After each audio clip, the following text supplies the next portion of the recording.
रात के करीब 11 बजे आरव एक पुराने होटल में चेक इन करता है। उसका प्लान सिर्फ एक रात रुकने का था। रिसेप्शन पर बैठा आदमी उसे चाबी देता है, रूम नंबर 307, और धीरे से कहता है, अगर कुछ अजीब लगे तो उसे नजरअंदाज कर देना। आरव हंसता है और लिफ्ट की तरफ बढ़ जाता है। लिफ्ट बहुत पुरानी थी और उसमें एक अजीब सी बदबू आ रही थी, जैसे कुछ सड़ रहा हो। लिफ्ट तीसरी मंजिल पर रुकती है। पूरा गलियारा खाली होता है। लाइट्स हल्की हल्की झपक रही होती हैं। आरव रूम 307 के सामने रुकता है और दरवाजा खोलता है। कमरा बिल्कुल सामान्य लगता है। एक बिस्तर, एक आईना, एक टेबल, सब कुछ ठीक था। वो थोड़ा आराम करता है और बिस्तर पर लेट जाता है। रात के करीब 1 बजे उसे एक अजीब सी आवाज सुनाई देती है, जैसे कोई दरवाजे को खरोंच रहा हो। वो उठकर दरवाजा खोलता है। बाहर कोई नहीं होता। वो वापस आकर लेट जाता है, लेकिन कुछ देर बाद वही आवाज फिर से आती है, इस बार थोड़ी तेज।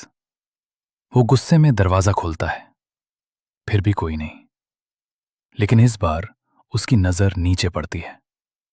जमीन पर गीली मिट्टी के निशान बने होते हैं, जैसे कोई बाहर खड़ा था और अंदर आने की कोशिश कर रहा था।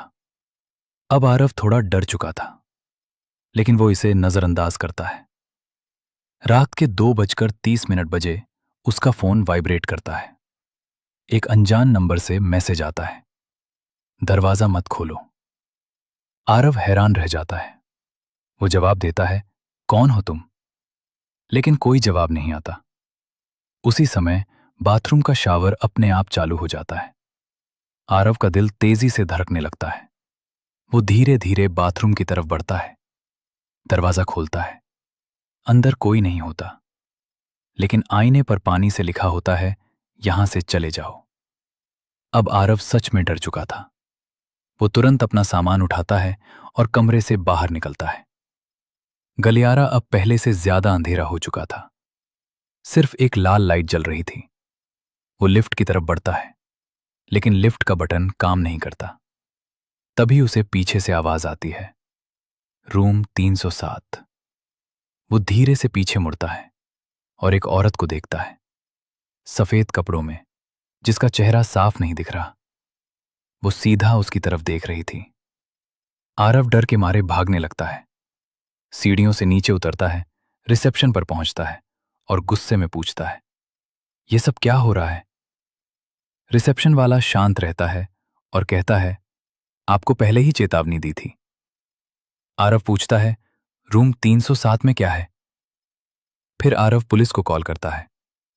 पुलिस जब रूम 307 में पहुंची तो अंदर सब कुछ बिल्कुल शांत था। न कोई औरत, न कोई अजीब निशान। सिर्फ आरव खड़ा था, दीवार के पास, बिल्कुल चुप।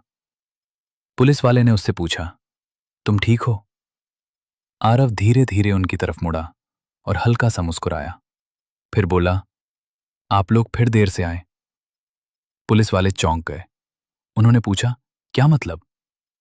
आरव ने धीरे से दीवार की तरफ इशारा किया, जहां धूल में कुछ नाम लिखे थे और उनमें एक नया नाम अभी अभी जुड़ा था, आरव। पुलिस वाला घबराकर पीछे हटा और जैसे ही उसने फिर आरव की तरफ देखा, वो वहां था ही नहीं। कमरा खाली था, लेकिन पीछे से एक आवाज आई, बिल्कुल आरव की, अगला कौन?